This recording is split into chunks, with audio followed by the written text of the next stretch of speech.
तो ये बात तो आपको पता ही होगी कि इलॉन मस्क ने 4.4 बिलियन डॉलर के अंदर ट्विटर को खरीद लिया है और इसको इंडियन रुपीस के अंदर कन्वर्ट करते हो तो इसका जो भी रुपया बनता है वो 3,368 अरब यहाँ पर आपका रुपया बनता है। तो यहाँ पर आप समझ ही सकते हो कि इतने पैसे के अंदर एक अच्छी खासी कंट्री भी आप खरीद सकते हो, या फिर मान लो अगर आप छोटे मोटे आइसलैंड खरीदना चाहते हो, आइलैंड खरीदना चाहते हो तो वो भी कई सारे आप खरीद सकते हो। तो ऐसा तो कौन सा रीजन था जिसकी वजह से इलॉन मस्क ने ट्विटर को ही खरीदा है, और वो भी ट्विटर का जो भी रियल प्राइस था उसको बढ़ाकर 38% ज्यादा देकर ट्विटर को ही खरीदा है। और ये जो भी ट्विटर है वो नंबर 1 पर जो भी आपका सोशल मीडिया हैंडल है वो तो है नहीं, और सबसे ज्यादा कमाई करने वाला भी कोई भी सोशल मीडिया हैंडल है नहीं। तो सबसे पहले नंबर पर आता है तो फेसबुक आता है, और दूसरे नंबर पर आता है यूट्यूब जो आप ये वीडियो देख रहे हो।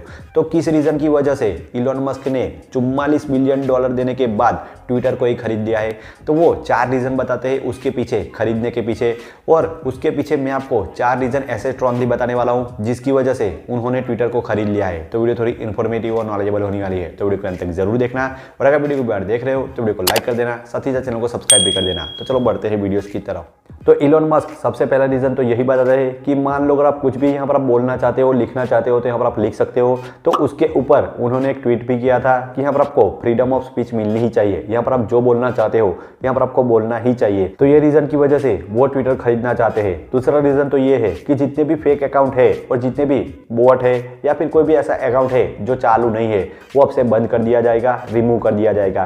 क्योंकि जब भी पबजी आई थी या फिर जब भी फ्री फायर आया था या फिर कुछ भी ऐसा गेम आती रहती है तो वहां पर आपका अकाउंट बनता रहता है, और मान लो अगर आपका वो बॉट है या फिर मान लो अगर आप उस अकाउंट को यूज नहीं करते हो तो ऐसे जितने भी अकाउंट है वो आपसे रिमूव कर दिए जाएंगे। तो दूसरा रीजन तो ये हो गया। अब तीसरा रीजन मेन है, यहाँ पर आपको ओपन सोर्स बता दिया जाएगा कि इस तरीके के जितने भी रूल्स है और जो भी रेगुलेशन है उसके हिसाब से यहाँ पर आपको काम करना है। तो अब से जो भी ट्विटर होगा वो ओपन सोर्स कर दिया जाएगा। जिस तरीके से यूट्यूब के अंदर जो भी रूल्स एंड रेगुलेशन है, मान लो अगर आप कुछ इस तरीके से वर्ड बोलते हो तो जो भी आपकी कॉमेंट होती है वो आप कर देता है यूट्यूब, या फिर जो भी आपका वीडियो होता है वो टर्मिनेट कर देता है, डिलीट कर देता है, या फिर आपकी जो भी चैनल है वो भी यहाँ पर से आपकी टर्मिनेट हो जाती है। तो उसी तरीके से अब ट्विटर के अंदर भी होगा। तो यहाँ पर आपका जो भी रूल्स और रेगुलेशन है वो यहाँ पर आपको फॉलो करना पड़ेगा। जो भी डोनाल्ड ट्रंप का जो भी अकाउंट था वो उस रीजन की वजह से ही उनका अकाउंट भी बैन हो चुका था, और उनको भी ऐसा लगा, इलॉन मस्क को भी ऐसा लगा कि मेरा भी अकाउंट 80 मिलियन का जो भी अकाउंट है वो भी बैन हो सकता है कुछ भी ऐसा ट्वीट करने के ऊपर। तो मान लो अगर आपको किसी भी जगह के अंदर रूल्स और रेगुलेशन पता ही नहीं है तो यहाँ पर आप किस तरीके से काम कर पाओगे? तो उनको भी ऐसा लगा कि मेरा भी अकाउंट बैन हो सकता है। तो ये रीजन की वजह से वो बोलते हैं कि मैंने ट्विटर को खरीद लिया है। तो तीसरा तो ये हो गया। अब चौथा तो मेन चीज, मान लो अगर आप कोई भी ट्वीट करते हो तो यहाँ पर आपको कोई भी एडिट का बटन यहाँ पर आपको नहीं मिलता है। यहाँ पर आप ट्वीट कर सकते हो, या फिर मान लो अगर आप उस पोस्ट को डिलीट करना चाहते हो तो यहाँ पर आपको 2 ही ऑप्शन मिलते हैं। बट आगे चल के वो एडिट का भी बटन लाने वाले हैं, और उसके ऊपर भी एक बार उन्होंने ट्वीट भी किया था कि यहाँ पर आपको एडिट का बटन चाहिए या फिर नहीं चाहिए। तो ये 4 रीजन इलॉन मस्क बताते हैं, बट इसके अलावा भी 4 रीजन मैं आपको स्ट्रांगली बताता हूँ। और सबसे पहला है फ्रीडम ऑफ स्पीच। अब मान लो अगर आपको कह दिया जाए कि यहाँ पर आपको सबसे पहले कोई भी ट्वीट करने से पहले यहाँ पर आपको सबसे पहले किसी और से परमिशन लेनी पड़ती है, और वो भी दुनिया के सबसे रिचेस्ट मैन है वो किसी और से परमिशन लेनी पड़ेगी, और उसके बाद यहाँ पर आप ट्विटर पर ट्वीट कर सकते हो। अब मान लो अगर आपको ये कह दिया जाए तो यहाँ पर आप समझ सकते हो कि कितना यहाँ पर आपको बुरा लगने वाला है। तो जो भी इलॉन मस्क है उनके ऊपर भी ये रूल फॉलो किया गया था, ये रूल यहाँ पर आपको अप्लाई करना ही पड़ेगा, और उसके बाद यहाँ पर आप कोई भी ट्विटर के ऊपर ट्वीट कर सकते हो। तो जो भी यूएस मार्केट के अंदर जो भी SEC है उसकी यहाँ पर आपको सबसे पहले परमिशन लेनी पड़ेगी। अब ये SEC है क्या? जिस तरीके से इंडिया के अंदर सेबी कंट्रोल करती है स्टॉक मार्केट को, जो भी NSE और BSE है, तो उसी तरीके से यूएस के अंदर है SEC, security and exchange commission.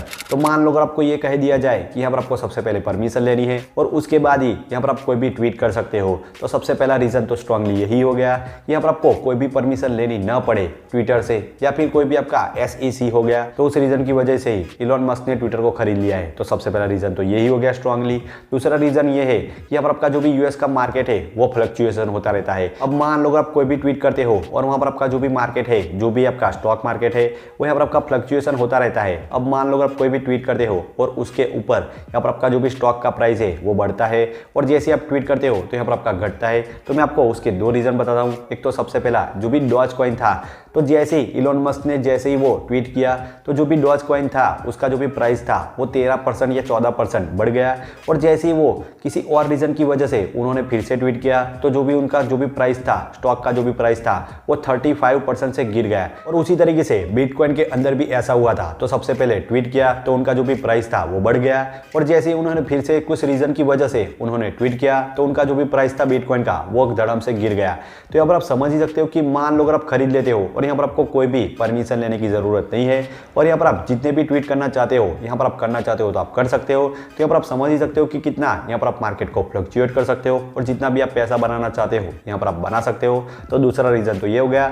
और तीसरा मेन रीजन है वो सबसे ज्यादा ट्विटर के ऊपर ही एक्टिव रहते हैं और वो सबसे ज्यादा यूज भी ट्विटर ही करते हैं। तो यहाँ पर आप समझ सकते हो कि ये रीजन की वजह से भी उन्होंने ट्विटर को खरीद लिया है। और चौथा मेन रीजन, यहाँ पर आप फ्री में मार्केटिंग कर सकते हो। मान लो अगर आप कोई भी टेस्ला उतारते हो या फिर कोई भी आप कंपनी उतारते हो, तो यहाँ पर मान लो अगर आपको 8 करोड़ लोग फॉलो करते हो और उससे ज्यादा भी हो गया है, तो मान लो अगर आपको 8 करोड़ लोग फॉलो करते हैं तो यहाँ पर आपको फ्री में मार्केटिंग कर सकते हो। यहाँ पर आप कोई भी ट्विटर के ऊपर कोई भी पोल डालोगे या फिर कुछ भी करना चाहते हो, तो मान लो अगर आपका ट्विटर है तो यहाँ पर आप कुछ भी करवा सकते हो। तो यहाँ पर आपको जो भी फ्री में मार्केटिंग है वो भी यहाँ पर से आप कर सकते हो। तो ये 4 रीजन की वजह से उन्होंने ट्विटर को खरीद ही लिया है। तो आपको कौन सा सबसे ज्यादा रीजन अच्छा लगा, स्ट्रांगली अच्छा कौन सा लगा, वो मुझे कमेंट करके जरूर बताना। और इसके अलावा भी कई सारे ऐसे रीजन है जो मुझे नहीं पता है, और मान लो अगर आपको पता है तो मुझे कमेंट करके जरूर बताना। तो आज के लिए इतना ही। तो इसी तरह की वीडियो मैं बनाता रहता हूँ। मैं मिलता हूँ आपसे फिर से एक नई वीडियो, एक नई टॉपिक के साथ। तब तक के लिए आप जहां भी रहो मचाते रहो।